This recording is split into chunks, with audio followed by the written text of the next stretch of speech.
did you become a Scooby-Doo storyteller? Yeah. You know, it's funny. Life, they say life opens a door and you just kind of walk through. This was not something I was certainly looking for at the time when I first started. I was working full-time. I was in grad school part-time. Our older daughter was about 8 months old. And a friend of my wife's and mine, someone who my wife knew actually from school and from camp, who I'd become friendly with and whatever, she called out of the blue one night and said, "Hey, James," and she happened to be working at Scholastic as an editor, and she started there as an intern and kind of worked her way up, and we'd always, wouldn't it be fun to write stuff? And anyway, she called me one night and said, "Hey, we just got the license from Warner Brothers to make a whole bunch of books about Scooby-Doo, and I think this might be a really good fit for you. If this is something you'd be interested in, you want to give it a try." So I pause for a second. So I think about my life and school and a young kid and da-da-da. But I'm thinking, well, sure, I want to try. Why not? Who wouldn't want to try to write a Scooby-Doo mystery story, right? So she said, great. And so the process began where she sent me a couple of character reference books, like the official Hanna-Barbera character reference guides. And she'd walked me through certain things. And I had watched the cartoons growing up. And so, I watched a couple more just to refresh my memory about the characters and things. And then I just started writing, and the challenge was, how am I going to translate this cartoon, adventure into a literary structure? And so it took a little time, but I, kind of worked through the story and wrote the first one, and I sent it off, and she really liked it and said this was really good. And I'm guessing other people liked it too, but they said, "Would you like to write another one?" I said, "Oh, okay." But then what they don't tell you about the second book is that it's always like twice as hard as the first book. Because the first book, you don't know what you don't know. So you just go, all right, I'm writing a story, 11 o'clock at night. I come back from work, back from grad school, everyone's asleep. I go to the basement, writing a story, Scooby-Doo, Scooby-Doo, oh, this is great. But then the next one, it's like, what did I do the first time? And you get so caught in the cycle of, I have to repeat everything I did. But I made it through, and with some help from my friend who was my editor. And then she said, all right, how about a couple more? So, okay. And then I cracked the formula. I figured out this is how I structure my story, and I came with what was essentially the recipe, the formula for putting these books together, and then it took off from there. And were you familiar with Scooby-Doo? Well, of course. Who wasn't familiar with Scooby-Doo? Growing up, you're watching Scooby-Doo. You get home from school, and there he was. You couldn't escape Scooby-Doo. And on afternoon, and then Saturday morning, all the various iterations of the Scooby-Doo All-Stars and the Scooby-Doo Laugh Olympics. So, yeah, I was familiar. Plus, we didn't have so many choices back then. Like, we were watching TV. We had, 5 channels, and so Saturday morning cartoons was it, and then the reruns after school. So yeah. So what was the system? Were you given a plot line, or was it totally? No, it was really, it was create your own. So it wasn't like take a cartoon and turn it into the books. It was all supposed to be original chapter books. So this for the chapter books. So, the children who are leaving picture books, they're not quite ready for, for the middle grade kinds of things. So sort of transitional things. Second, third grade was sort of the target reading level. And essentially what I did was I kind of broke down how the cartoons worked, like what was happening in the story, finding the key story elements. And then I transferred that into what became my formula for writing a 9-chapter middle grade chapter book. And so it was, you set the scene. You start with your setting, right? So you're going to meet the gang. They're going someplace. And when they get there, they're going to meet 3 people. And each of these people is going to explain who they are, why they're there, and express a reason why they're unhappy, something that could be turned into a motive, right? Then a monster shows up and makes the mystery happen that the gang now has to figure out. So what do they have to do? They have to break up and look for clues, and then they look for clues, and they're finding these objects. And as they find each of these objects, they start connecting them back. Oh, wait a second, didn't so-and-so and so-and-so mention they all had a thing that they had to use this for? So here we go. And they find that last clue, and I think we solved the mystery. Hey, gang, let's set a trap. So chapter 8 is they set the trap, and of course it goes gaflooey, and somehow at the end, Scooby still manages splat on top, whatever it was, capturing the person. Chapter 9, they rip off the mask. Oh, look who it is. I knew it all along. How'd you know? Well, because da-da-da-da-da, and you put all the pieces together. And this actually became what really was my job for many years, because writing the books was great fun. But I couldn't make a living doing it because they were licensed characters. So it's not like I'm like Dave Pilkey who creates Captain Underpants and I own that character, right? These were licensed characters. So I was really, work for hire essentially for Scholastic for these books. So I created a program that I brought to elementary schools across the country, my Right Now creative writing program. So it was workshops and in-class residencies and family programs where my goal was to empower students to use their imaginations, to show them that being an author, being a writer, it's not hard. As long as you know what the basic components are, what do you need, use your imagination, come up with crazy things, and then you just put them together step by step, and you can create a story.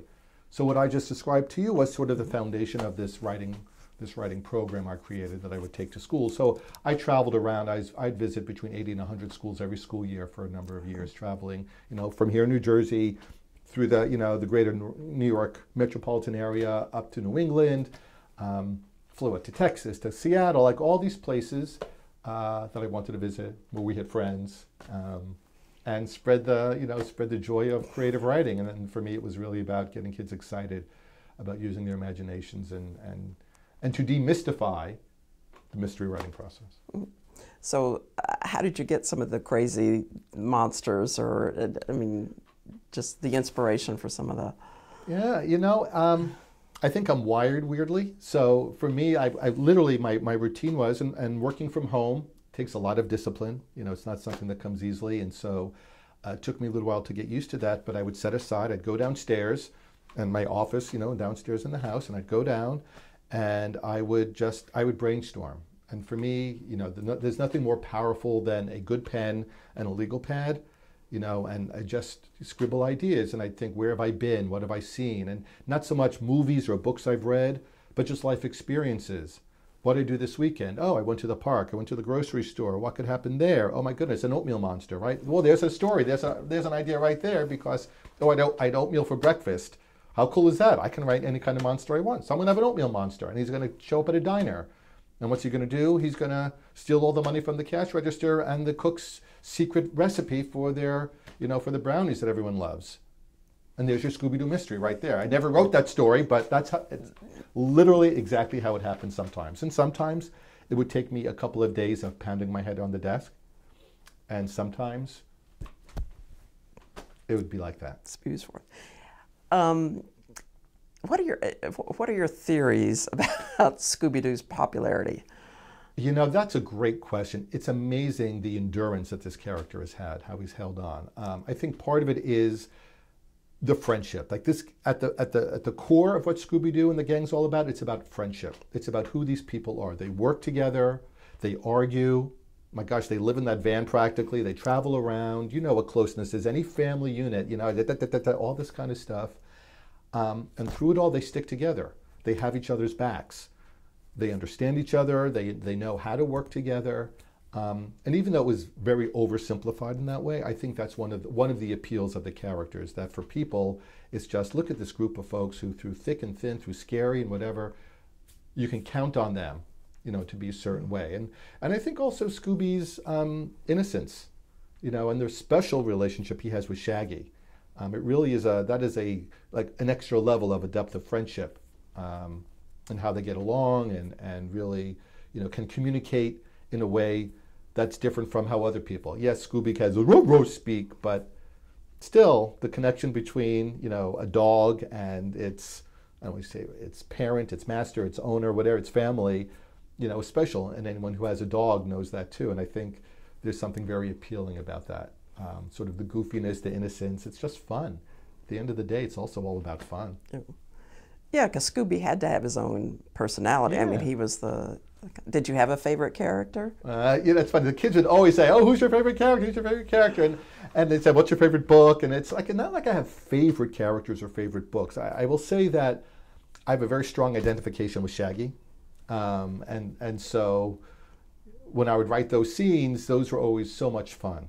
And oftentimes when I'd put them in a particular place, I knew at the end they had to get to a certain spot in order to move the story forward. But I would just I'd put them down there and it would be like, go. And I felt so connected to the characters that I didn't feel like I was making it up as it was going along. I felt like I was just kind of watching what's happening and I'm just typing what I'm seeing. Like these characters in my head were almost freestanding with their own free will, and they were just doing stuff and responding to each other, and I'm just there taking notes. And so Shaggy for me was really my main connection into that world. What did your kids think of this? Were you the cool dad? I was much cooler to their friends because I was still dad. You know, it's interesting. I think that they felt like, okay, this is what my dad does. He writes these cool stories. And I think for them, it was more interesting to see how people around them responded to me. Like, what are you talking about? That's just my dad, you know, kind of a thing, because I'm doing dad things. And, you know, the flexibility that this job gave me was really important because I was doing it during a time when they were younger. And here at the Haworth School, one of the great things about it, and also one of the frustrating things, is that there are wonderful opportunities for parents to be involved in their assemblies and things like that, and not always friendly to families with working parents, because it's a real challenge when the expectation is a parent should be there. But nevertheless, I did have flexibility for a period of time when I could actually be there. And how did your Scooby writing prepare you for this job, for the summer camp?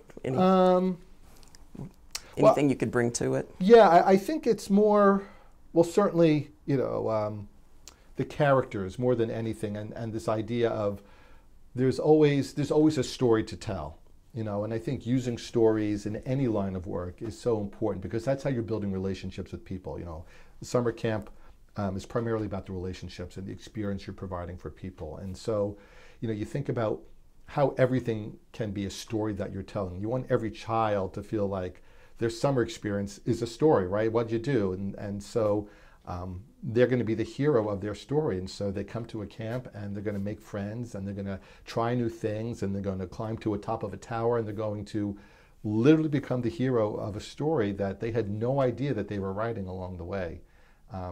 So all of my writing that I've done, whether it's Scooby-Doo, other characters, I did some SpongeBob books, other stuff, as well as some original stories, all of that for me is just how important it is to who we are, you know, and the way we relate to each other is when you're meeting someone you don't know, you want to get to know them. So let me tell you a story. Have you guys had a dog? Oh yeah, we had a dog. And so, okay, so here's the chronology. 1998, January 1998, I get the phone call from the editor, would you like to write Scooby-Doo books, right? Books about a dog named Scooby. 1996, when my wife and I bought our first house out in Wayne, we had a yard. I grew up with a dog, she grew up with a dog, so of course we're going to have a dog.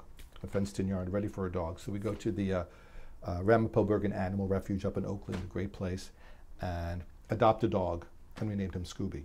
So we got a dog, I named him Scooby in 1996, April 1996, yet I did not start writing the books until January 1998. Now maybe that planted the seed in our friend Helen's head about, oh, he's got a dog named Scooby, or maybe it's coincidence. So when people would ask me that question at the assemblies, my answer is always, well, the funny thing is, I got a dog named Scooby and named him Scooby before I wrote books about a dog named Scooby. So what I really should have done is named my dog Harry Potter.